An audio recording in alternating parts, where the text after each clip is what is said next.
Bismillahirrahmanirrahim. Assalamualaikum warahmatullahi wabarakatuh. Bismillah, alhamdulillah, wassalatu wassalamu ala habibillah Sayyidina Muhammad ibn Abdillah wa ala alihi wa sahbihi wa mawalah. Subhanaka la ilma lana illa ma 'allamtana innaka antal alimul hakim. ولا حول ولا قوة إلا بالله العلي العظيم. اللهم رب اشرح لنا صدورنا ويسر لنا أمورنا واحلل عقدة من ألسنتنا يفقه أقوالنا. اللهم فقهنا في الدين وعلمنا التأويل برحمتك يا رب العالمين والحمد لله رب العالمين. Alhamdulillah, alhamdulillah, syukur kepada Allah Subhanahu wa taala kita dapat lagi bersama di dalam mendengar sabdaan Nabi sallallahu alaihi wasallam. Setiap sabdaan Nabi adalah cahaya yang menjadi penunjuk kepada hati dan jiwa. Mudah-mudahan dengan kita semasa mendengar hadis memperbanyakkan selawat, menjadikan kita beroleh syafaat baginda Rasul sallallahu alaihi wasallam. Kita telah tiba pada riwayat yang ke-2083. Sebelum kita teruskan, apa kata kita perbetulkan dahulu niat kita. Moga-moga apa jua yang kita lakukan adalah kerana Allah Subhanahu wa taala. Nawaitu ta'alluma wa ta'lim wa tadhakkura wa tadhkir wa naf'a wal intifa' wal ifadata wal istifada wal hatha 'ala tamassuki bi kitabillah wa sunnati Rasulillah sallallahu alaihi wasallam. والدعاء إلى الهدى والدلالة على الخير ابتغاء وجه الله ومرضاته وقربه وثوابه. آمين آمين ya rabbal alamin. Ahlan kepada sahabat-sahabat semua yang saya raikan, Azima, Mar, WKN, Sutarman Widya, Ning Gaulis, kemudian Azima, Ummu Yusuf, kemudian Basuki, Nur Fitrah, Bela Canca, user 6929, Salma, Amanah, Danish Haikal, SF Gaming, Roselina Raja, dan juga semua sahabat-sahabat yang lain, Salful Azrin, Yong, Syahidi Hamidun, Khairul Effendi, dan juga semua sahabat-sahabat yang lain.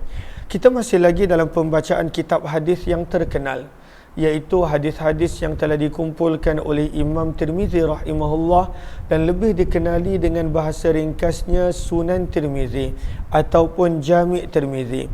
Dan kita telah tiba pada riwayat yang ke-2083, masih lagi menceritakan tentang abwabut tib, kata Imam Tirmizi, hadis-hadis berkenaan tentang rawatan dan perubatan yang sabit daripada Nabi sallallahu alaihi wasallam.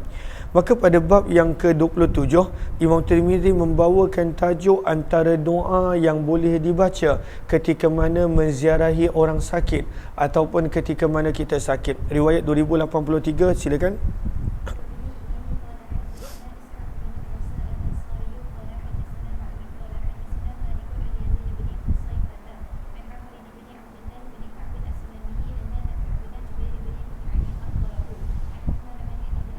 Daripada Uthman bin Abdul As radhiyallahu anhu, sesungguhnya beliau telah berkata, atani Rasulullah, Nabi telah datang menziarahiku dalam keadaan wabi wajah, aku mempunyai kesakitan. Dan kita nampak akhlak Nabi dan sikap Nabi SAW. Nabi sentiasa kerap menziarahi para sahabat baginda yang sakit apabila baginda dapat tahu. Maka salah satu sunnah, salah satu hak orang Islam, walaupun tidak ada talian keluarga, adalah iyadatul marid, menziarahi seseorang Islam lain yang sakit. Maka Nabi menziarahi sahabat baginda yang pada waktu itu sedang sakit. Qad kada yuhlikuni, dan kesakitan tersebut hampir-hampir membunuhku, kata sahabat ini, ataupun membinasakanku. Maka Nabi SAW bersabda, imsah, usapkanlah, biyaminika, dengan tangan kamu. Dekat mana? Dekat tempat yang sakit. Kalaulah sakit tangan, maka letakkan tangan kanan pada tempat yang sakit. Kalaulah pada dada, maka bacalah pada dada, usapkanlah tangan kanan pada dada. Imsah biyaminika, usapkanlah, sapukanlah, biyaminika, dengan tangan kamu, sab'a marrat, sebanyak 7 kali. Wakul, dan bacalah sebanyak 7 kali tersebut, a'udzu, sama-sama baca, a'udzu bi'izzatillah wa qudratihi wa sultanihi min syarri ma ajidu. Aku berlindung dengan kemuliaan Allah, dengan kekuatan Allah, dengan kerajaan milik Allah, daripada keburukan dan kejahatan apa yang sedang aku hadapi. Sakit, kita berlindung daripada kesakitan yang sedang menimpa kita. Maka Nabi pada waktu itu menyuruh untuk baca 7 kali sambil mengusap sepanjang baca tersebut pada bahagian badan yang sakit. Qala, berkata perawi Uthman bin Abdul As, fa fa'altu, maka aku telah melakukannya, fa adhaballahu, maka Allah telah menghilangkan, maka Nabi apapun kesakitan yang ada bersama denganku. Falam azal, maka berterusan aku amuru, memerintah, bihi, untuk membaca dan mengamalkan ajaran Nabi daripada doa tersebut, ahli, keluargaku, wa ghairahum, dan selain daripada mereka, selain daripada keluarga aku. Hadis ini adalah hadis yang sahih, riwayat 2084. Terus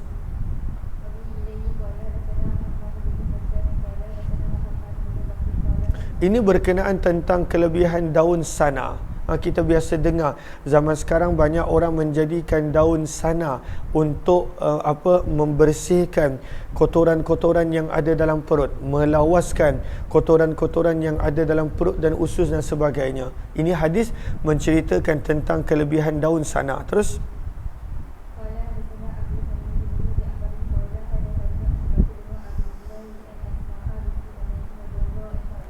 sesungguhnya Nabi SAW pernah bertanya kepada Asma binti Umais. Hari ini je kali kedua nama beliau datang. Asma binti Umais adalah antara sahabiah yang banyak bertanya soalan kepada Nabi. Maka Nabi pernah bertanya kepada Asma binti Umais, bima tastamshina. Masya yamshi bermaksud berjalan, bergerak. Maka Nabi bertanya, bima tastamshina, dengan apa kamu menjalankan, melawaskan perut kamu? Apa yang kamu buat untuk buang kotoran dalam perut? Apa yang kamu makan, minum untuk melawaskan perut kamu?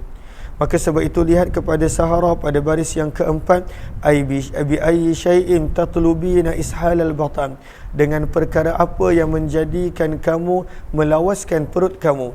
Yuridu, baginda bermaksud, anna ishal al-batan, untuk melawaskan perut, yang bagi an yakuna bi syai'in barid, selayaknya pada waktu itu dengan sesuatu yang sejuk. Maka apa jawab sahabiah ini? Maka beliau menjawab, bisyubrum, aku makan akan syubrum. Apakah syubrum? Kata para ulama, kalau dalam terjemahan bahasa Inggeris disebut spurge, tapi spurge ni banyak, maksudnya adalah sejenis daun ataupun sejenis ulam yang ada pada orang Arab pada waktu itu. Sejenis daun ataupun dalam bahasa diterjemahkan sebagai spurge ni maksudnya adalah tumbuhan liar, sejenis tumbuhan liar, sejenis tanaman yang pada waktu itu orang Arab ada banyak di negara Arab, dan itu yang Fatimah binti Umais makan untuk melawaskan perut dia, membersihkan perut dia.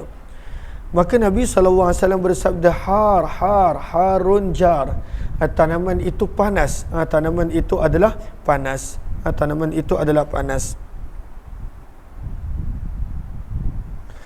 Allahumma salli ala sayyidina Muhammad. Dan jar itu dia sebenarnya adalah pelengkap. Orang Arab suka menyebut perkataan yang pada waktu itu ada persamaan. Maka jar itu sekadar mengikuti ataupun memenuhi tuntutan untuk meraihkan perkataan har. Maka bila dia kata aku makan makanan syubrum, maka Nabi kata har, tak bagus. Ianya pada waktu itu panas, dan pada waktu itu tidak berapa bagus untuk perut. Maka berkata Fatimah binti Umais, summa istamsyaitu, kemudian aku juga ada melawaskan perut aku bisana, dengan daun sana. Zaman kita dah banyak orang menjadikan daun sana sebagai salah satu dalam bentuk sachet ataupun uncang yang mana boleh diminum sebagai ganti teh dan sebagainya. Maka Fatimah binti Umais kata, ada cara lain wahai Rasulullah, aku menggunakan daun sana. Maka Nabi SAW bersabda, lau anna syai'an, kalaulah sesungguhnya ada sesuatu yang padanya ada syifa daripada kematian, laka nafis sana, maka itu adalah daun sana. Banyak kelebihan pada daun sana. Maka boleh amalkan, kita pun boleh pada waktu itu cari mana yang ada jual daun sana kalaulah kita nak melawaskan ataupun membersihkan apa yang ada di dalam perut kita. Hadis ini adalah hadis yang gharib, bab yang ke-28 berkenaan tentang kelebihan madu, riwayat 2085. Teruskan.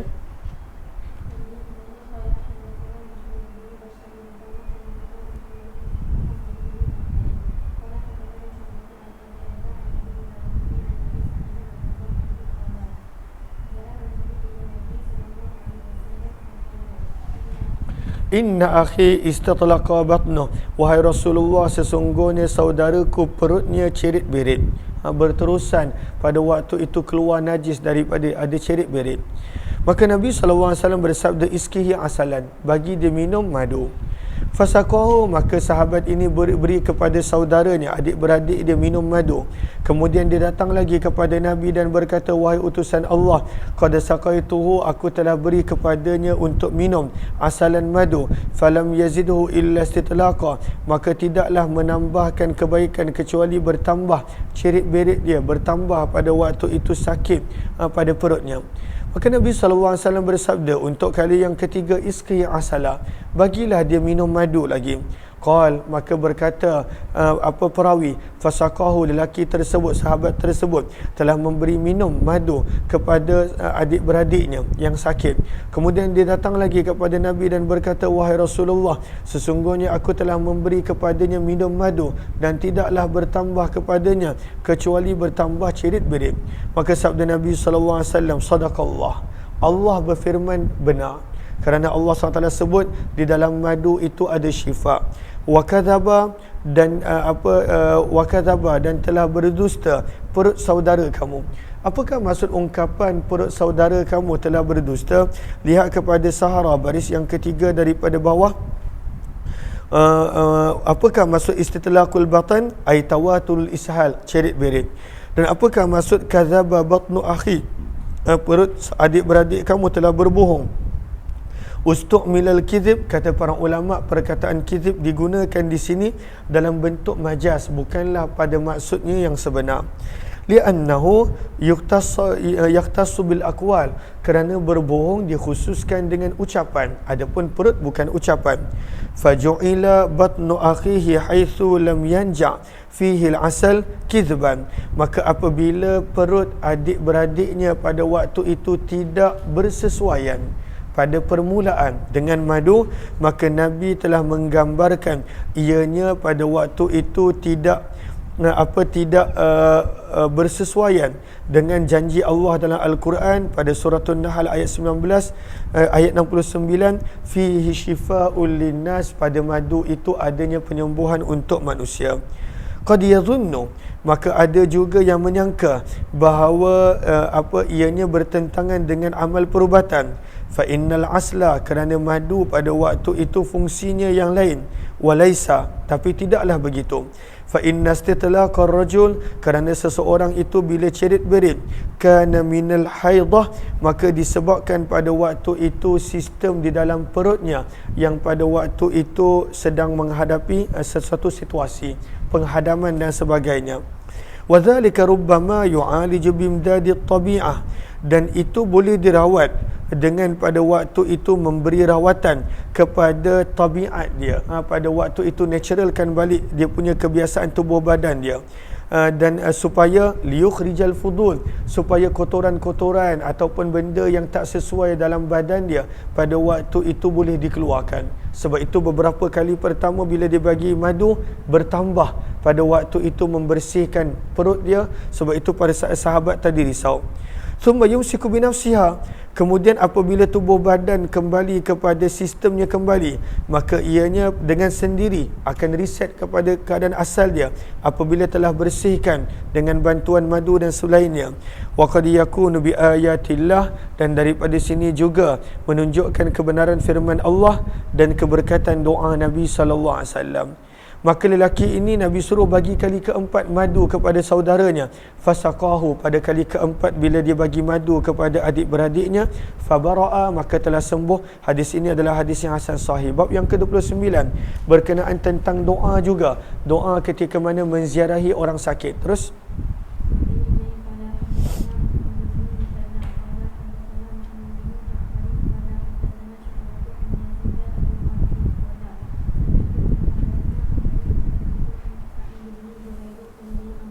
daripada Abdullah bin Abbas radhiyallahu taala anhuma, daripada Nabi sallallahu alaihi wasallam, sesungguhnya baginda bersabda, ma min abdin, tidaklah seorang hamba muslim yang menziarahi seorang sakit, lam yahdur ajaluh, yang belum lagi ditetapkan kematian dia. Sakit teruk macam mana sekalipun, tetapi belum lagi ditetapkan ajalnya. Kalau dah ditetapkan, maka kematian tak akan lewat sesaat ataupun tak akan awal sesaat. La yastakhiruna sa'ah wa la yastaqdimun. Tapi orang ni sakit dia teruk macam mana sekalipun, akan tetapi belum ditetapkan lagi ini adalah waktu untuk dia mati. Maka sabda Nabi, lalu kalaulah menziarahi seseorang yang sakit, yang mana kita tak tahu bila seseorang tu mati, maka dengan siapa pun yang kita ziarahi, bacalah doa berikut. Maka sabda Nabi, lalu dia membaca sab'a marrat, sebanyak 7 kali. Sama-sama kita baca, as'alullahal azim rabbal arshil azim an yashfiyaka. As'alullahal azim, aku meminta kepada Allah yang agung, rabbal arshil azim, pemilik arsy yang agung, an yashfiyaka, untuk menyembuhkan kamu. Kena baca berapa kali? 7 kali. Maka sabda Nabi, kalaulah seseorang itu baca kepada orang yang belum lagi tiba kematian dia, walaupun teruk macam mana sekali sakit dia, dan dibaca doa ini 7 kali, hujung hadis menyebut illa ufiyah, kecuali akan diberikan afiyah, kesejahteraan kepada orang tersebut. Hadis ini adalah hadis yang hasan gharib, kami tidak mengetahuinya kecuali daripada periwayatan Minhal bin Ammar, bab yang ke-30, riwayat 2087, berkenaan tentang menurunkan suhu orang yang sedang demam. Terus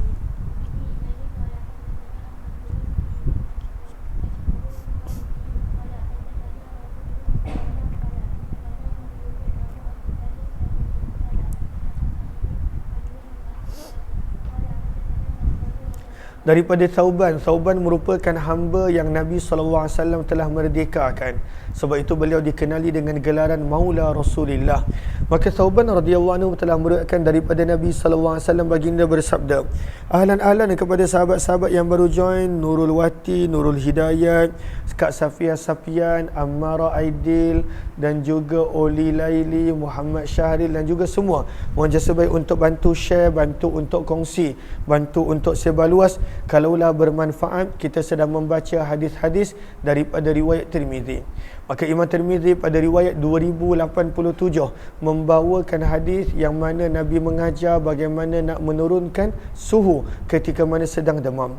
Maka daripada Thauban maula Nabi SAW, bahawa baginda Nabi SAW bersabda, idza asaba, apabila menimpa salah seorang daripada kamu al-humma, demam, fa innal humma, maka sesungguhnya kepanasan demam, qita'atun, adalah cebisan daripada kepanasan api neraka. Falyutfiha, maka hendaklah dia menurunkan suhu kepanasan tersebut, anhu, daripada diri dia. Dan bagaimana nak menurunkan suhu? Bilma, dengan air. Bilma, dengan air. Maka Nabi mengajar cara untuk menurunkan suhu dengan air. Sabda Nabi, falyastanki, maka hendaklah dia berendam, fi nahrin, di dalam sungai, jarin, yang mengalir, falyastaqbil, dan hendaklah dia berhadap, jiryatah, pada aliran air tersebut. Duduk menghadap aliran air tersebut. Aliran air datang sungai, maka duduk menghadap. Cuma di sini para ulama mengingatkan bukan semua demam rawatan dia begini. Sebab itu lihat kepada Sahara pada baris yang kedua, maka kata para ulama, wala'alla hadza khasum bi ba'di anwa'il humma, kemungkinan ini adalah khusus untuk sebahagian daripada demam. Kenapa? Kerana Allahumma salli ala sayyidina Muhammad. Contohnya untuk demam demam yang biasa dihadapi oleh orang Hijaz, maka itu sesuai dengan berendam di dalam air sungai. Kerana kata para ulama, fa inna minal humma, kerana sesungguhnya ada demam yang mana pada waktu itu tidak sesuai dengan air, kerana air qatila boleh membunuh. Air boleh membunuh orang yang demam. Fala yanbaghi, maka tidak sepatutnya orang yang sakit menurunkan suhu dia dengan air illa ba'da musyawarati tabib, kecuali setelah berbincang dan mendengar pandangan daripada para doktor yang lebih mahir, hadzik yang mahir, thiqatan yang dipercayai. Itu sifat dia, doktor yang mahir dan dipercayai. Maka sabda Nabi SAW, menghadap air, rendam dalam air dan bacalah sama-sama bismillah, Allahumma shfi abdaka wa saddiq rasulaka, dengan nama Allah, ya Allah sembuhkanlah hamba-Mu ini dan benarkanlah janji dan sabdaan Rasul-Mu. Maka bila nak kena mandi ni, ba'da salati subuh, selepas solat fardu subuh, sejuk-sejuk tu Nabi suruh berendam dalam sungai. Wa qabla tulu'i syams, dan yang kedua sebelum selepas subuh, sebelum terbitnya matahari, maka itu waktu dia. Wal yaghmis, dan hendaklah berendam padanya thalatha ghamasat, 3 kali rendaman selama 3 hari. Rendam badan 3 kali selama 3 hari. Kalaulah masih tidak lagi hilang kepanasan demam, maka sabda Nabi, fa illam yabra, jika masih lagi belum sembuh, maka pada waktu itu selama 5 hari. Kalaulah masih lagi belum sembuh, maka selama 7 hari. Fa illam yabra, maka kalaulah masih lagi belum sembuh, fa tis'un, maka 9 hari. Fa innaha, maka sabda Nabi, kerana sesungguhnya hampir-hampir tidak akan melebihi 9 hari biiznillah, dengan izin Allah. Tak akan lebih daripada 9 hari perlu berendam, insya-Allah hilang demam dia. Riwayat 2088, teruskan.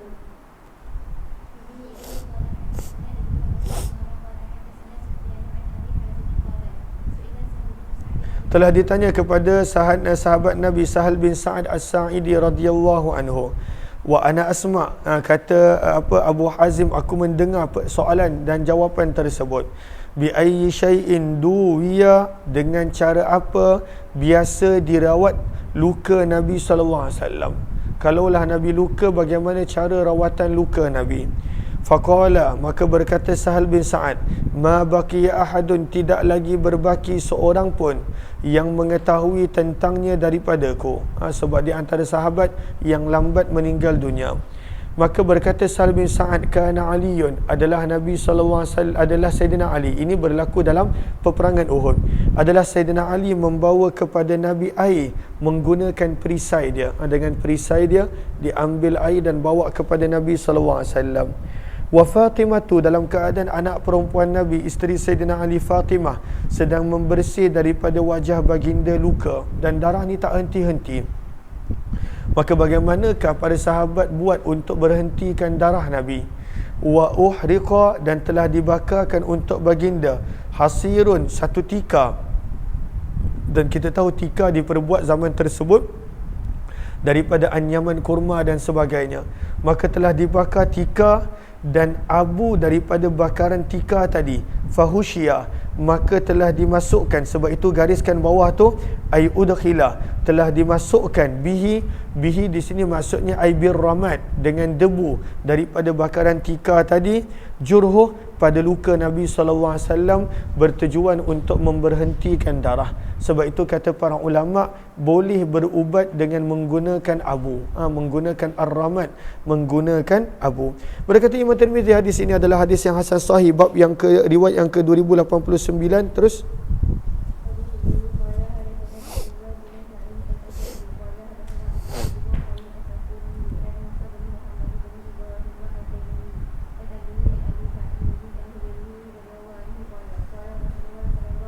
Maka sabda Nabi SAW, hadis riwayat Abu Sa'id Al-Khudri berkenaan tentang beri harapan kepada orang yang sedang sakit. Sabda Nabi, idza dakhaltum, apabila kamu masuk menemui pesakit, orang yang sedang sakit, fanaffisu, maka berikanlah dia harapan, lahu, untuknya, fi ajalih, berkenaan tentang ajal dan usia dia, bagi dia harapan. Maka lihat kepada sahara baris yang terakhir, ai tammi'u, daripada at-tama', maksudnya berikan dia harapan, fi ajalih, berkenaan usianya, ay yaqul, maka kamu cakaplah seperti ini, tawwalallahu umrak, semoga Allah panjangkan usia kamu, wala takhaf, dan jangan risau, fa innahu la ba'sa alaik, tak ada apa-apa ni, sakit sikit je, wasatushfa, dan kelak kamu akan diberikan kesembuhan. Maka Nabi suruh cakap benda yang elok, bagi harapan kepada orang yang sedang sakit. Jangan pula kata, ini kalau penyakit macam ni saya pernah nampak kat keluarga saya, tinggal 3 kali Jumaat je, lepas 3 kali Jumaat nanti matilah. Maka jangan cakap begitu.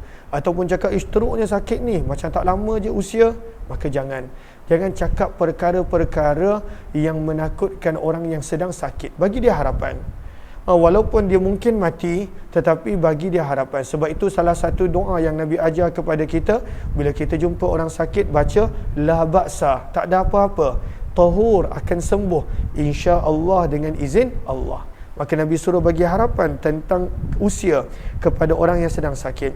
Fa inna dzalika, sabda Nabi SAW, kerana sesungguhnya doa tersebut, maka sahara baris yang akhir, fa inna du'aakum, maka sesungguhnya doa kamu, zalika maksudnya doa akum, maka sesungguhnya doa kamu, la yaruddu syai'an, tidak boleh mengubah sedikit pun daripada takdir. Bukanlah dengan kita cakap dia akan panjang usia, dia tidak, tak ada yang diubah daripada takdir, cuma nak bagikan dia gembira.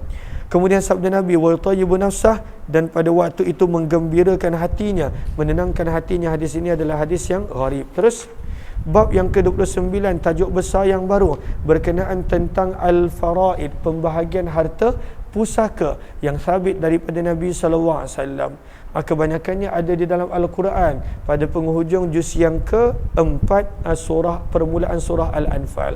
Maka ini yang daripada hadis. Terus bab yang pertama berkenaan tentang seseorang yang meninggalkan harta, maka harta itu adalah milik waris dia. Riwayat 2090. Terus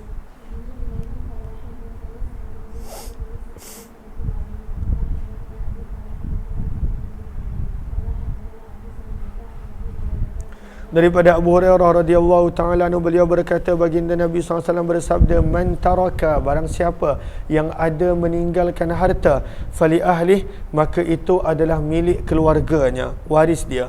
Wa man taraka, dan barang siapa yang meninggalkan daya'an, daya'an ada yang terjemahkan sebagai keluarga, ataupun ada yang terjemahkan daya'an maksudnya tak ada apa-apa. Garis bawah tu, man taraka daya'an yakni da'i'an laysa lahu syai', barang siapa yang meninggalkan tak ada apa-apa, kosong. Fa ilayya, maka apa maksud fa ilayya? Maka penjagaan keluarga dia, nafkah keluarga dia, ilayya, aku yang tanggung. Maka adakah semua pemerintah kena buat macam ni, seperti mana Nabi kata bahawa kalau tak tinggalkan harta, maka semua daripada nafkah keluarga orang tersebut aku tanggung? Maka kata Imam Nawawi, tidak. Maka lihat kepada sahara pada baris yang pertama, kana min khasaisihi, ini adalah termasuk daripada khususiyah, kelebihan Nabi SAW. Wal yauma, dan pada hari ini, la yajibu alal imam, tidak wajib ke atas pemimpin, zalika, untuk melakukan perkara yang sama. Terus maka sabda Nabi, wa man taraka daya'an, kalaulah dia tidak meninggalkan apa-apa, fa ilayya, maka pada waktu itu aku yang akan menguruskannya, menjadi tanggungjawabku untuk menanggung keluarga dia. Dan wa qad rawahu, baca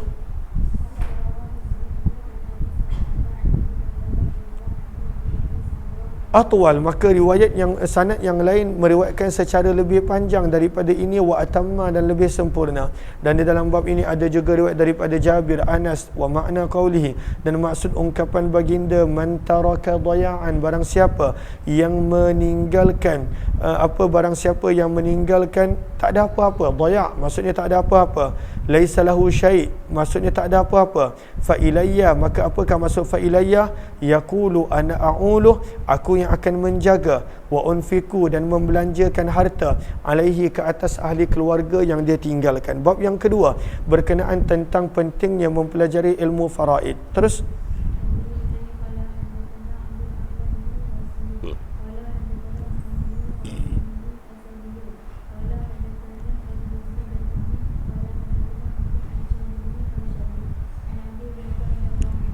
daripada Abu Hurairah radhiyallahu taala anhu, baginda Nabi sallallahu alaihi wasallam bersabda, ta'allamu, belajarlah kamu al-faraid, ilmu faraid, ilmu pembahagian harta, ilmu miras, belajarlah kamu ilmu miras, wal Quran, dan belajarlah kamu akan Al-Quran, wa 'allimun nas, dan ajarkanlah ia kepada manusia, fa inni maqbud, kerana sesungguhnya aku akan meninggalkan dunia, akan wafat. Maka semasa masih hidup, belajarlah ilmu ini dan ajarlah kepada orang lain, sabda Nabi.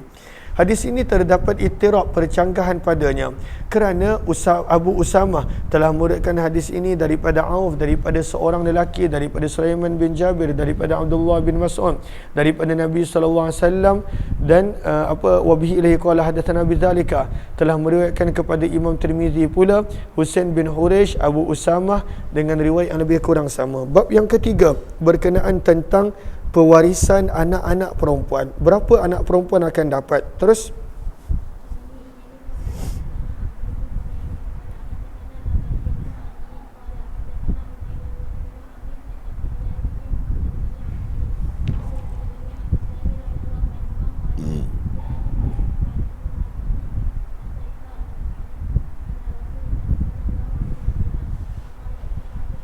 maka telah datang isteri kepada Sa'ad bin Ar-Rabi'. Sa'ad bin Rabi', sahabat kaya yang telah dipersaudarakan dengan Abdurrahman bin Auf. Maka ketika mana dia sakit, isterinya datang jumpa dengan Nabi SAW, membawa 2 orang anak perempuan mereka. Maka dia berkata, wahai utusan Allah, hatani benatan, ini adalah 2 orang anak perempuan Sa'ad bin Ar-Rabi'. Kutila, ayahnya telah syahid, bukan ayah dia sakit, ayahnya telah syahid bersama dengan kamu dalam peperangan Uhud. Wa inna ammahuma, dan sesungguhnya adik-beradik ayah dia. Maksudnya adik-beradik ayah, pakcik sebelah ayah. Maka sesungguhnya ayah kepada 2 orang pakcik kepada 2 orang perempuan ini telah mengambil semua harta mereka. Falam yada', dan tidak meninggalkan untuk mereka berdua sedikit pun harta. Wala tunkahan, dan mereka ini tidak boleh dinikahkan kecuali mereka mempunyai sedikit harta. Nak nikahkan pun tak boleh, nak hidup pun tak boleh, sebab hartanya semua diambil oleh pakcik dia. Maka Nabi bersabda, yaqdillah, Allah akan membuat keputusan untuk perkara itu. Fanazalat, maka turunlah ayat tentang miras.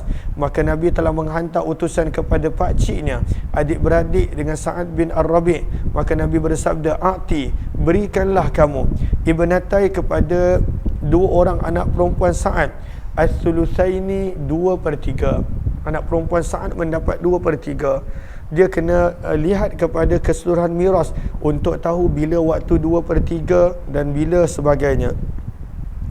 Wa'ati ummahuma, dan berikan kepada balu, sebab Sa'ad bin Rabi' tak ada anak lelaki, berikan kepada balu, kepada isteri Sa'ad bin Rabi' as-sumun, 1/8. Bagi 2/3 daripada harta, dan kemudian 1/8, dan baki itu adalah fahuwalaka, baru menjadi milik kamu sebagai adik-beradik kepada si mati. Hadis ini adalah hadis yang hasan sahih, kami tidak mengetahuinya kecuali daripada periwayatan Abdullah bin Muhammad bin Aqil, dan sungguh telah meriwayatkannya Syarik juga daripada Abdullah bin Muhammad bin Aqil. Bab yang keempat berkenaan tentang cucu perempuan bersama dengan anak perempuan. Si mati punya cucu perempuan dengan anak perempuan, bagaimanakah cara pembahagian harta mereka? Riwayat 2093. Teruskan.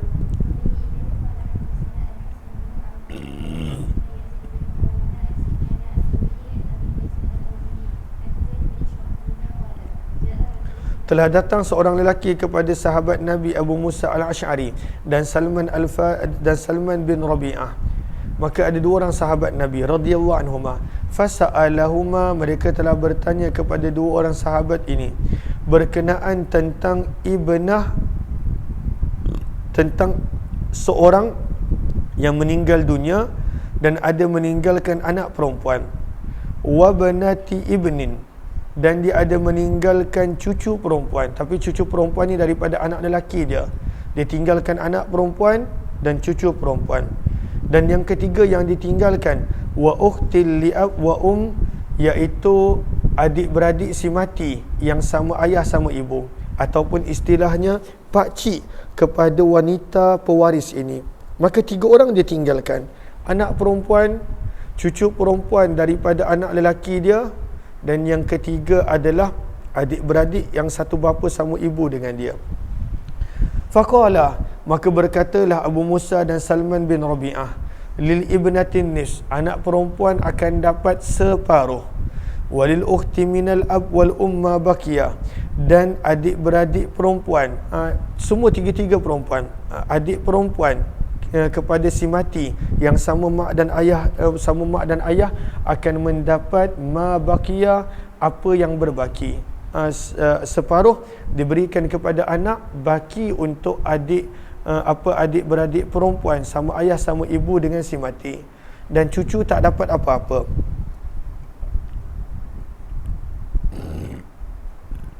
Namun Abu Musa al-Ash'ari dan Salman bin Rabi'ah berkata kepada orang yang bertanya, intalik, pergilah confirmkan dengan sahabat Nabi Abdullah bin Mas'ud, kerana Abdullah bin Mas'ud terkenal dengan kemahirannya dalam fiqh. Fas'alhu, tanya kepada Abdullah bin Mas'ud, adakah betul apa yang kami cakap? Fa'innahu, kerana sesungguhnya sayutabi'una, Abdullah bin Mas'ud pasti bersetuju dengan kami. Fa'ata, maka lelaki yang bertanya ini berjumpa dengan Abdullah bin Mas'ud. Fadzakara lahu dhalik, dan dia pun cerita permasalahan dia dan maklumkan kepadanya dengan apa yang Abu Musa dan Salman bin Rabi'ah kata. Maka berkata Abdullah bin Mas'ud, qad dalaltu idzan, pasti aku menjadi orang yang sesat pada waktu itu ketika mana aku menerima pandangan ini. Pandangan ini tak tepat. Kalaulah aku ambil, aku iakan, maka jadilah aku orang yang sesat.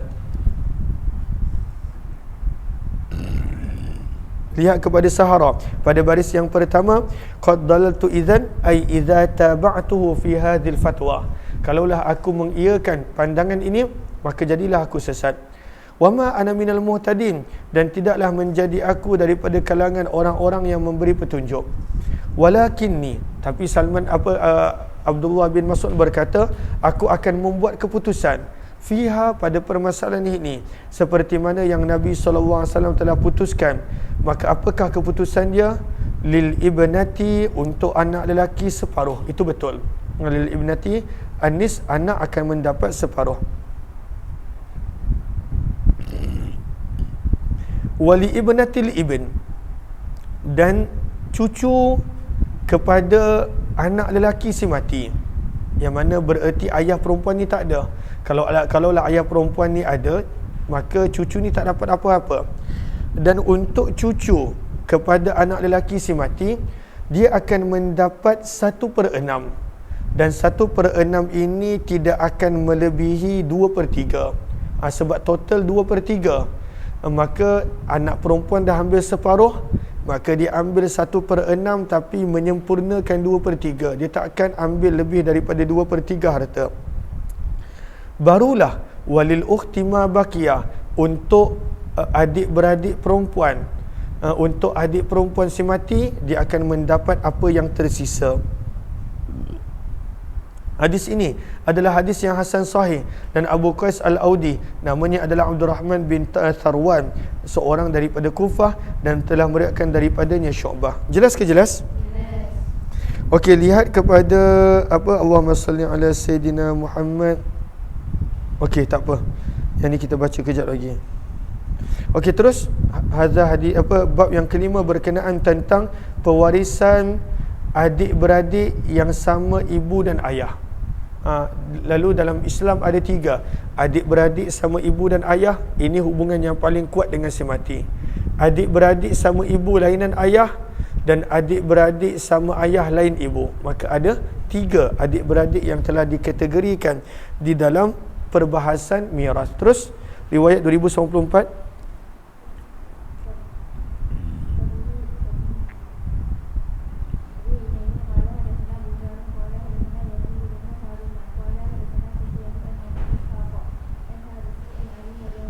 Daripada Sayyidina Ali radhiyallahu ta'ala, sesungguhnya beliau berkata, innakum taqra'un, sesungguhnya kamu membaca ayat ini di dalam Al-Quran, min ba'di wasiyatin tusuna biha aw dain, min ba'di wasiyah, setelah daripada menunaikan wasiah yang kamu berpesan dengannya, aw dainin, ataupun hutang.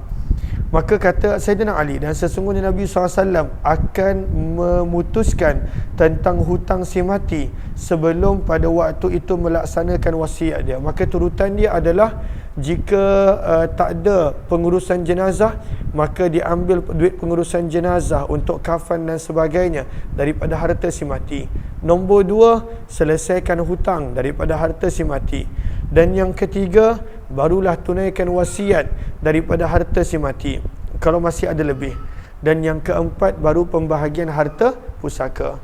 Maka kata Sayyidina Ali, wa inna a'yana, dan sesungguhnya individu-individu Banil Allahumma salli ala Sayyidina Muhammad, yang Banil bermaksud sama ayah sama ibu. Dan sesungguhnya individu-individu yang sama ayah sama ibu, yarithun, mereka akan mewarisi, duna, tidak termasuk, Banil Alad, adik-beradik yang sama ayah sahaja.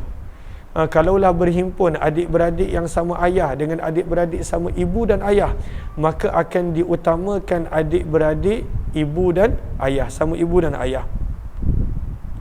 Maka kata Sayyidina Ali, ar-rajulu yarisu akhahu li abihi wa ummih, yang akan mewarisi si mati adalah adik-beradiknya daripada belah ayah dan ibunya. Duna, tidak akan mewarisi adik-beradik yang sekadar sama ibu.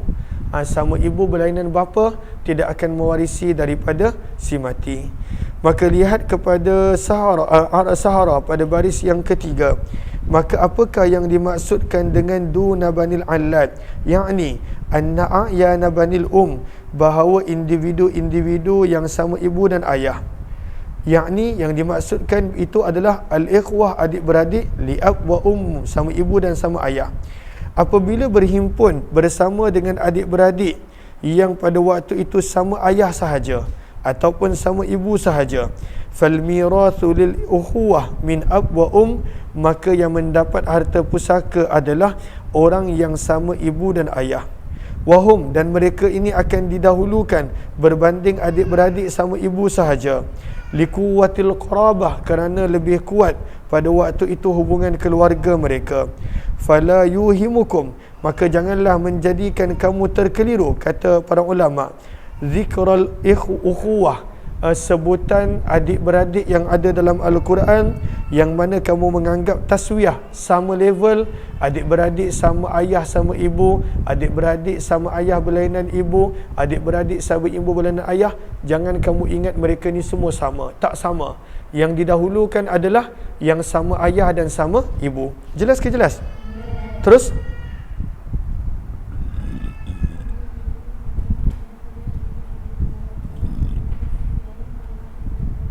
tu, yang tu belum lagi atas dia.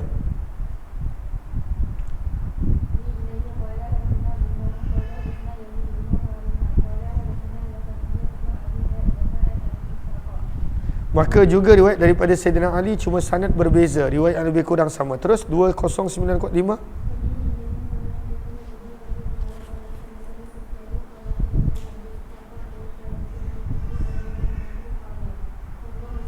Nabi SAW telah menetapkan, memutuskan, anna, bahawa sesungguhnya a'yana banil adik individu-individu yang sama ayah sama ibu dengan si mati, yatawarathun, mereka yang akan menjadi pewaris, duna, tidak termasuk, banil allan, adik-beradik yang sama yang sama ayah sahaja berlainan ibu. Hadis ini adalah hadis yang kami tidak mengetahuinya kecuali daripada periwayatan Abu Ishaq daripada Haris daripada Ali waqad takallama, dan telah berbicara sebahagian ahli ilmu berkenaan tentang perawi yang bernama Al-Harith dan beramal pada hadis ini di sisi ahli ilmu. Bab yang keenam, boleh baca garisan bawah tu, babu mirathil banin, berkenaan tentang pewarisan anak-anak lelaki bersama dengan anak-anak perempuan. Maka berapa banyak anak lelaki dapat, berapa banyak anak perempuan dapat, itu kita telah biasa dengar daripada ayat Al-Quran. Riwayat 2096.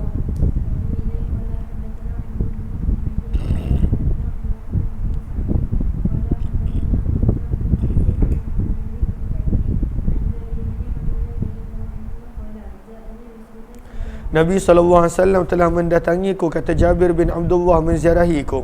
Wa ana maridun, dan pada waktu itu aku sedang sakit di kampung Banu Salamah, di perkampungan Banu Salamah. Maka aku telah bertanya, wahai utusan Allah, wahai Nabi Allah, bagaimanakah cara aku membahagikan hartaku baina waladi, di antara anak-anakku? Bagaimana cara aku membahagikan? Falam yarudda, maka Nabi tidak memberi jawapan sedikit pun, sehinggalah turunnya ayat yusikumullahu, Allah telah berpesan kepada kamu, fi auladikum, untuk menjaga anak-anak kamu, lidzakari, setiap yang lelaki, mithlu hadzil unthain, akan mendapat 2 kali ganda ataupun 2 bahagian berbanding daripada setiap 1 bahagian perempuan. Maka lelaki akan dapat 2 bahagian bagi setiap 1 bahagian perempuan. Al-ayah, sehingga akhir ayat. Hadza, baca hadza.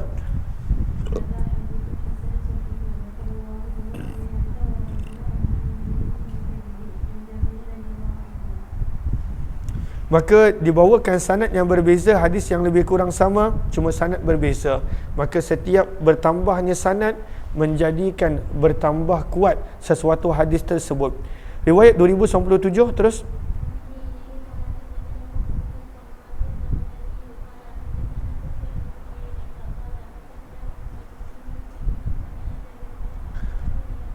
Maka mereka telah mendengar Jabir bin Abdullah radhiyallahu anhu berkata, maridtu, aku telah jatuh sakit. Fa'atani, maka telah datang menziarahiku Rasulullah sallallahu alaihi wasallam. Fawajani, maka Nabi telah mendapatiku sedang pingsan. Qad urmiya, tengah pingsan.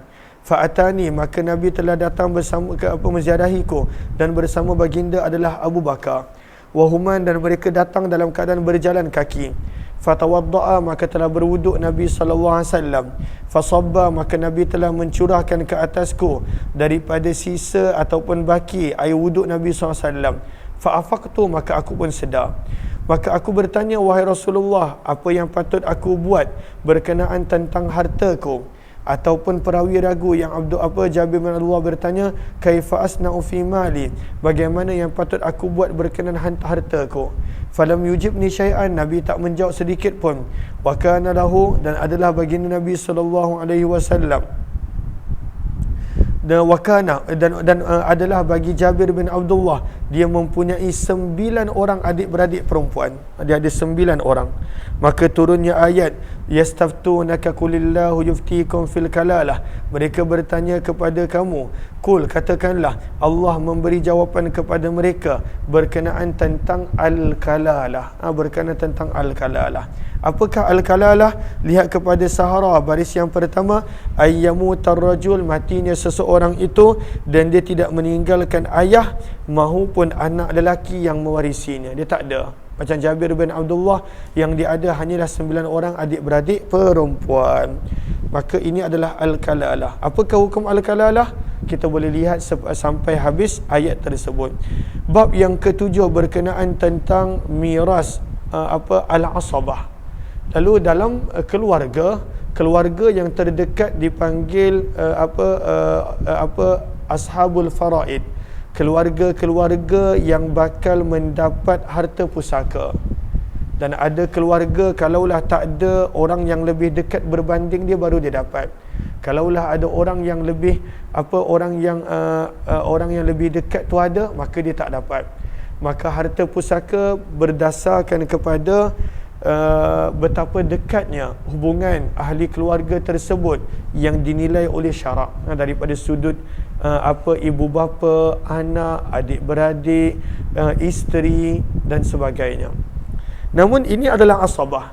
Maka di dalam pembahagian harta pusaka, maka dibahagikan dulu kepada ashabul faraid, mereka-mereka yang ada disebutkan di dalam faraid daripada Al-Quran dan juga hadis yang sahih. Dan kalaulah tak ada, maka yang baki barulah diberikan kepada asabah. Siapakah asabah? Asabah adalah keluarga, namun keluarga yang tidak termasuk dalam ashabul faraid, maka mereka ini asabah. Kalau ada baki, barulah pada waktu itu mereka akan dapat. Baca riwayat 2098.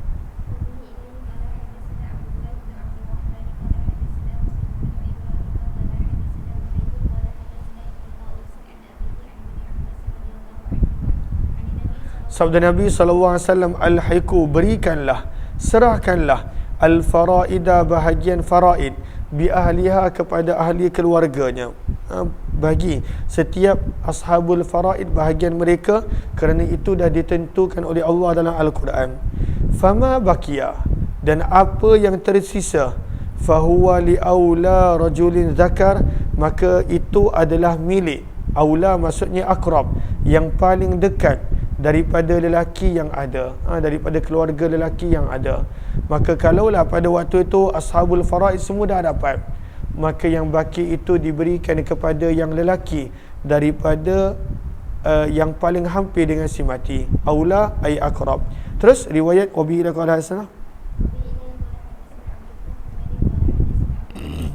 Lalu orang yang mengatakan tentang asabah adalah Allahumma salli ala sayyidina Muhammad, para ulama. Dan selain daripada asabah, ada juga Dzul Arham, yang itu dipilih oleh Imam Abu Hanifah rahimahullah dan ditolak oleh kebanyakan para ulama yang lain. Terus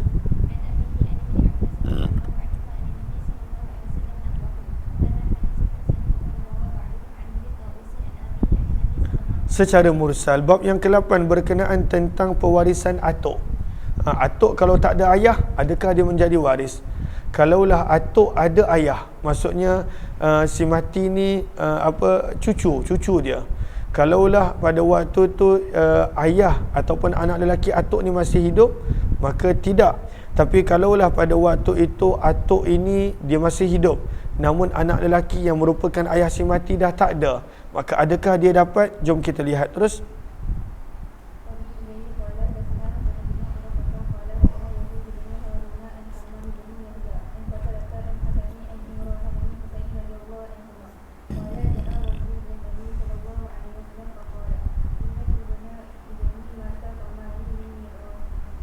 Sesungguhnya anak lelakiku mati, maka adakah aku mendapat pembahagian harta pusakanya? Maka sabda Nabi, inna bana ibni, sesungguhnya cucuku mati. Sesungguhnya cucu kepada anak lelakiku mati. Maka atuk ni bertanya kepada Rasulullah, maka adakah aku layak mendapat harta pusakanya? Maka sabda Nabi SAW bersabda, lakas sudus. Maka Nabi SAW lihat tidak ada keluarga lain, maka Nabi bersabda, lakas sudus, engkau akan mendapat 1/6. Falamma walla, bila atuk ni berlalu pergi, maka Nabi panggil dia untuk kali kedua. Nabi berkata, lakas sudusun akhar, engkau mendapat lagi 1/6. Tadi dah dapat 1/6, tambah lagi 1/6. Falamma walla, bila dia nak berlalu pergi, Nabi panggil lagi kali ketiga. Nabi bersabda, inna sudusal akhar, sesungguhnya 1/6 yang kemudian itu, laka ta'mah, ianya adalah penambahan untuk hak kamu. Penambahan, dia bukanlah sentiasa kamu dapat 2/6, tidak. Kamu punya hak hanya 1/6, dan lagi 1/6 itu diberi lebih kepada kamu. Suratul Masalah, apakah gambaran daripada permasalahan ini? Kata para ulama, mata rajulun, ada seorang lelaki meninggal dunia dan dia meninggalkan 2 orang anak perempuan. Wa hadha sa'il, dan yang bertanya ini adalah si atuk. Atuk kemudian ada 2 orang anak perempuan. Maka bagaimanakah pembahagian dia? Falil bintaini, maka 2 orang. Aisyah sini. Aisyah buat apa kat peta ais tu? Minum. Aisyah duduk kat petak ais je. Aisyah buat apa kat petak ais? Makan coklat? Bukan ada kelas. Nak makan coklat sini.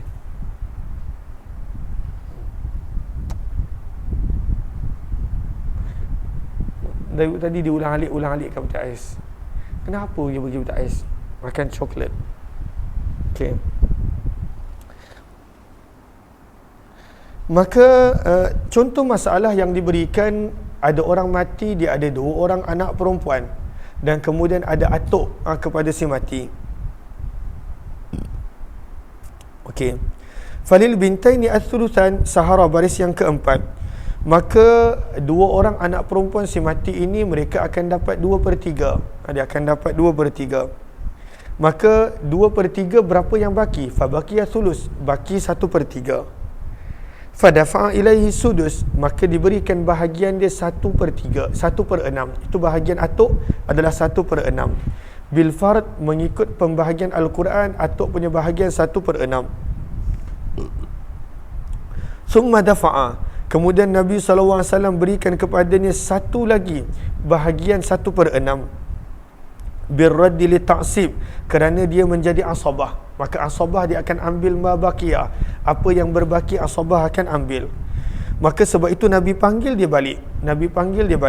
Dan Nabi SAW pada waktu itu tak bagi kepada dia 1/3 sekaligus. Wa innama lam yadfa' ats-tsulusa marratan wahidah, hanya sahaja Nabi tak bagi kepada dia 1/3 sekaligus. Nabi bagi 1/6. Nabi panggil dia balik, Nabi bagilah lagi 1/6. Nabi panggil dia balik kali ketiga, baru Nabi terangkan kenapa Nabi bagi 1/6. Maka li'alla yatawaham, supaya tidak berlaku salah faham bahawa atuk punya bahagian 1/3. Sebab bahagian dia bukan 1/3 pun, bahagian dia hanya 1/6. Dan dia mendapat 1/3 kerana dia adalah asabah.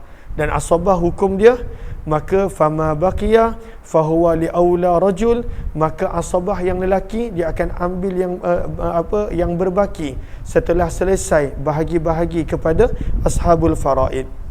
Sebab itu sabda Nabi, wa inna sudusal akhar laka tu'mah, sesungguhnya 1/6 yang terakhir itu adalah sebagai tambahan untuk kamu, sebab kamu adalah asabah. Jelas ke jelas? Okey, terus hadza hadisun.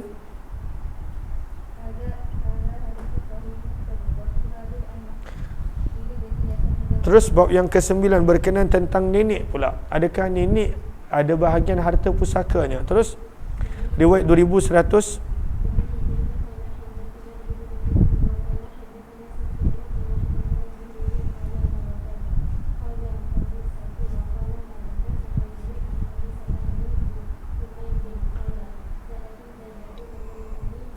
Telah datang nenek. Nenek yang dimaksudkan di sini adalah ibu kepada ibu. Ibu kepada ibu si mati. Ataupun nenek yang dimaksudkan di sini adalah ibu kepada ayah si mati. Maka telah datang nenek kepada Abu Bakar radhiyallahu taala anhu dan berkata, sesungguhnya cucuku telah meninggal dunia.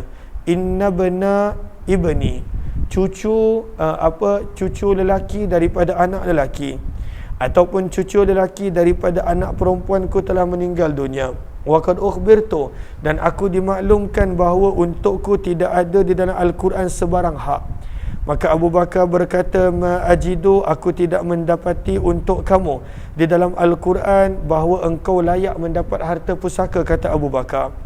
Wa ma sami'tu, dan aku sendiri tidak pernah mendengar Nabi SAW memutuskan sesuatu untuk kamu. Namun kata Abu Bakar, wa sa'as'alun nas, aku akan bertanya kepada para sahabat yang lain. Qala, berkata perawi, fasa'alan nasa, maka Abu Bakar telah bertanya kepada para sahabat, ada tak sesuatu yang mereka dengar daripada Nabi? Maka telah bersaksi sahabat Nabi Mughirah bin Syu'bah radhiyallahu anhu bahawa sesungguhnya Nabi SAW pernah memberi kepada nenek 1/6. Tapi ada syarat-syarat dia, yang mana nanti dalam faraid kita akan lihat siapa yang akan mahjubkan siapa, siapa yang akan mengurangkan siapa dan sebagainya. Qala, berkata perawi, Berkata Abu Bakar, "Wa man sami'a zalika ma'ak?" Siapakah yang mendengar hadis yang sama bersama dengan kamu? Maka berkata Mughirah bin Syu'bah, Muhammad bin Maslamah radhiyallahu anhu. Qal, berkata Abu Bakar, fa'ataha sudus, maka Abu Bakar telah memberikan kepadanya 1/6 sebagai bahagian dia. Summa ja'atil lati tukhalifuha. Kemudian datang pula nenek kedua yang tertinggal kepada Umar bin Khattab radhiyallahu anhu. Kan ada dua nenek, satu nenek mak kepada mak, dan satu lagi nenek mak kepada ayah. Maka salah seorang tu dapat, maka seorang lagi tak dapat. Maka yang tak dapat ini, maksudnya nenek yang lain telah datang kepada Umar bin Khattab radhiyallahu anhu. Berkata perawi Sufyan, wazadani, dan Ma'mar telah menambahkan kepadaku dalam periwayatan daripada Zuhri, namun aku tidak mengingati riwayat tersebut daripada Zuhri. Walakin, dan akan tetapi aku mengingatinya daripada Ma'mar. Sesungguhnya Umar bin Khattab telah berkata, inijtama'tuma, jika berkumpul kamu berdua, maksudnya ada dua nenek, fahuwa, maka 1/6 itu adalah untuk kamu berdua, bagi-bagi. 1/6 bahagi 2. Wa ayyatukuma, dan jika di antara kamu berdua infaradat, yang masih hidup hanya seorang, bihi, maka infaradat bihi, dia tinggal seorang, fahuwalaha, maka 1/6 itu adalah menjadi milik dia. Maka sebab itu lihat kepada Sahara pada baris yang pertama. Apakah maksud Umar bin Khattab? Mirathul jaddah, harta pusaka nenek adalah 1/6, sama ada satu nenek ataupun dua nenek. Ianya adalah sama. Sebab itu Sahara baris yang kedua pun memberi maksud yang sama. Mirathul jaddah as-sudus, harta pusaka nenek adalah 1/6, sama ada seorang nenek ataupun dua orang nenek. Terus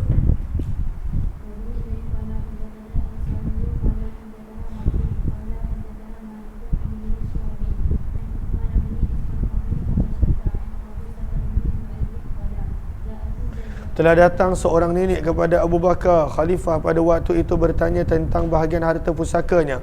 Berkata Abu Bakar kepada nenek tadi, malaki, tidak ada apa-apa untuk kamu di dalam Al-Quran sedikit pun. Wa malaki, dan tidak ada apa-apa untuk kamu di dalam sunnah Nabi SAW sesuatu pun. Farji'i, maka baliklah kamu sehingga aku bertanya kepada para sahabat yang lain. Fasa'alan nas, maka Abu Bakar telah bertanya kepada para sahabat, maka telah berkata Mughirah bin Syu'bah radhiyallahu anhu, aku pernah hadir bersama dengan Nabi SAW dan Nabi telah memberikan 1/6. Faqala, maka telah berkata, hal ma'aka ghairuk, maka Nabi SAW telah bertanya, maka Abu Bakar telah bertanya, ada tak orang yang lain bersama dengan kamu wahai Mughirah yang mendengar hadis ini? Maka telah bangunlah Muhammad bin Maslamah radhiyallahu anhu, maka beliau telah berkata seperti mana kata-kata Mughirah bin Syu'bah. Fa'anfadahu, maka Abu Bakar telah menetapkan keputusan untuk wanita nenek tadi yang bahagiannya adalah 1/6. Qala, berkata perawi, kemudian datang pula nenek yang lain kepada si mati, berjumpa dengan Umar bin Khattab waktu jadi khalifah, bertanya tentang pembahagian hak pusaka dia. Maka kata Umar, malaki fi kitabillah, engkau tak ada apa-apa dalam Al-Quran. Walakin, dan akan tetapi, huwa zalika, itu adalah 1/6 yang sama. Nak ambil daripada nenek yang sebelum ini, sebab itu adalah 1/6 yang berkongsi dua jika ada dua orang. Fa inijtama'tuma, maka jika berhimpun dua orang fihi, padanya dua orang di antara kamu, wa ayyatukuma khalat bihi fahuwa laha, maka kalaulah yang seorang, maka dia dapat semua. Kalaulah dua orang, dia kena bahagi dua. Hadis ini adalah hadis yang hasan sahih, dan ianya lebih sahih daripada riwayat yang sebelum ini. Dan di dalam bab ini ada juga riwayat daripada Buraidah Al-Aslami radhiyallahu anhu. Jelas ke jelas? Terus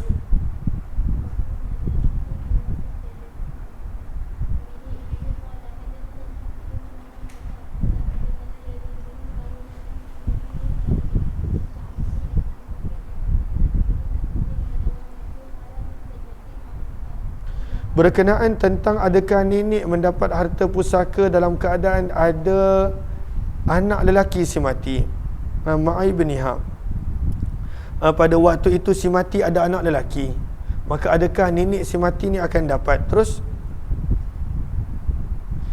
innaha awwalu jaddatin, maka kata perawi, innaha awwalu jaddatin, ini adalah nenek pertama yang Nabi telah memberikan kepadanya bahagian 1/6 at'amaha, untuk mereka yang Nabi telah berikan kepadanya 1/6 ma'a ibniha, bersama dengan anak lelakinya, wa benuha hai, dalam keadaan anak lelakinya masih hidup. Maka walaupun ada anak lelaki, maka nenek ini telah mendapat 1/6 Nabi SAW telah berikan kepadanya. Hadis ini adalah hadis yang kami tidak mengetahui secara marfu' kecuali daripada sudut ini, wa qad warratha, dan sebahagian para sahabat telah menetapkan menjadi waris nenek walaupun anak lelakinya masih hidup, dan sebahagian sahabat mengatakan nenek tadi tak dapat apa-apa sebab anak tadi masih hidup. Bab yang ke-11 berkenaan tentang pusaka adik-beradik mak, al-khal, adik-beradik lelaki mak. Pakcik sebelah mak, adakah pada waktu itu akan dapat harta pusaka kalaulah kita mati? Terus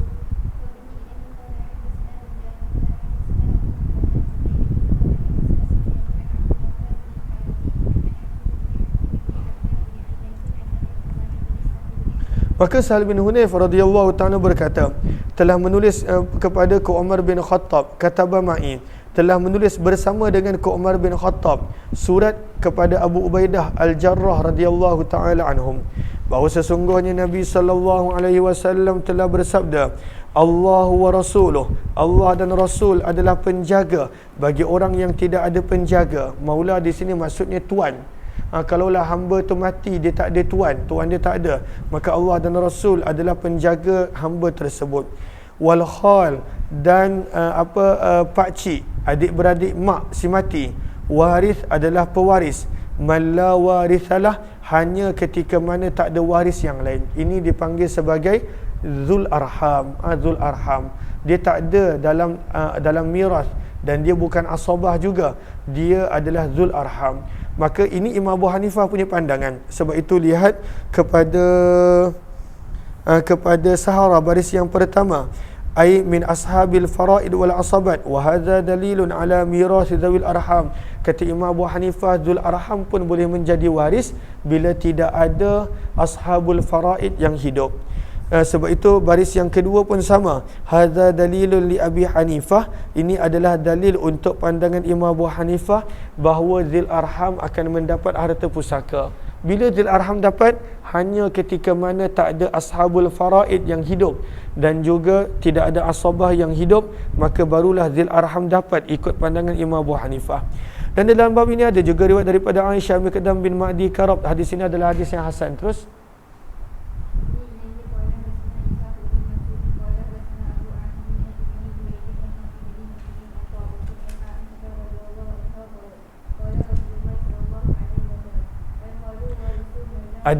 pakcik sebelah mak adalah waris bagi orang yang dia tak ada waris. Bila tak ada ashabul faraid, maka Dzul Arham akan dapat mengikut Imam Abu Hanifah. Hadis ini adalah hadis yang gharib dan sungguh telah meriwayatkannya secara mursal sebahagian daripada perawi dan tidak menyebutkan padanya daripada Aisyah, dan telah berbeza pendapat padanya sahabat Nabi SAW. Ada yang mengatakan menjadi waris sebahagian mereka daripada al-khal, pakcik, wal khalah, dan makcik, adik-beradik mak, wal ammah, dan juga adik-beradik perempuan ayah. Wa ila hadzal hadis, dan kepada hadis inilah telah pergi sebahagian besar ahli ilmu bahawa zawil arham boleh menjadi pewaris dengan syarat-syarat dia. Dan adapun Zaid bin Thabit mengatakan bahawa tidak menjadi waris zawil arham, dan kalaulah tak ada pewaris langsung, asabah pun tidak ada, maka harta pusaka tersebut hendaklah diletakkan di Baitul Mal.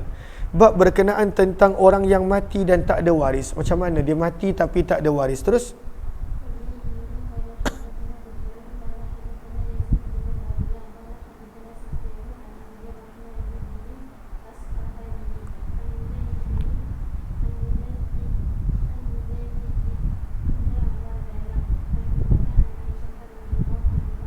daripada Aisyah radhiyallahu taala anha, sesungguhnya seorang hamba Nabi sallallahu alaihi wasallam telah terjatuh daripada pelepah kurma, min izki nakhlah, daripada pokok kurma dia terjatuh meninggal dunia, famata, meninggal dunia. Maka Nabi SAW bersabda, unzuru, tengok, adakah dia mempunyai waris? Maka para sahabat kata, dia tak ada waris wahai Rasulullah. Hamba ni Nabi telah merdekakan. Maka Nabi bersabda, fadfa'uhu, maka serahkanlah harta pusaka dia kepada sebahagian penduduk qaryah dia. Maka kenapa Nabi tak ambil, padahal Nabi SAW juga adalah maula kepada hamba tersebut? Maka lihat kepada Sahara pada baris yang terakhir, berkata Al-Qadi, innal anbiya kama la yurath anhum la yarithuna an ghairihim. Para Nabi seperti mana tidak meninggalkan harta pusaka, mereka juga tidak boleh mewarisi harta pusaka. Sebab itu bila tak ada keluarga, maka diserahkan untuk kegunaan umat Islam, diserahkan kepada Baitul Mal. Lihat bab yang ketiga berkenaan tentang fi mirathil maula al-asfal, bab yang ke-13. Terus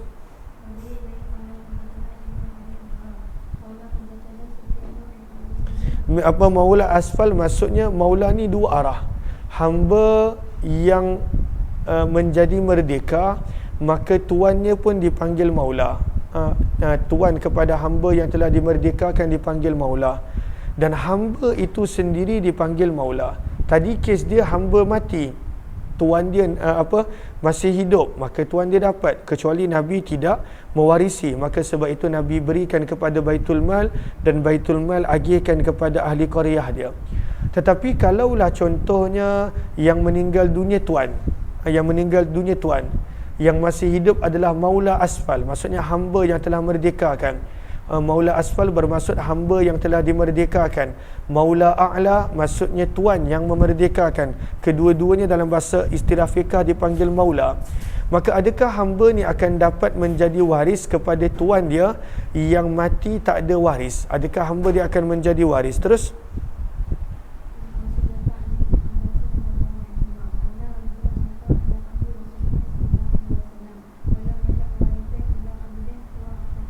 maka dia tidak ada pewaris kecuali hanya seorang hamba yang dia telah merdekakan. Maka Nabi telah memberikan kepada hamba tersebut harta pusaka, bukan daripada sudut pembahagian faraid, bukan, tetapi pada waktu itu Nabi SAW berikan kepadanya tasaddukan wa tarakkukan, sebagai mengasihi dia, mengasihani dia. Terus hadis ini adalah hadis yang hasan, dan beramal pada hadis ini di sisi ahli ilmu. Mereka berkata, idza mata rajul, bila ada seseorang meninggal dunia, walam yatruk asabah, dia tak ada keluarga langsung, maka harta pusakanya hendaklah diletakkan di dalam Baitul Mal. Itu yang asal. Bila ada seseorang meninggal dunia tak ada waris, maka hartanya akan diletakkan di dalam Baitul Mal. Terus bab yang ke-14, maka kalaulah berlainan agama Islam dengan bukan Islam, maka itu membatalkan pewarisan. Yang ini kita sambung nanti pukul 3 insya-Allah. Terima kasih kepada semua. Jumpa lagi bila taufiq wal hidayah. Assalamualaikum warahmatullahi wabarakatuh.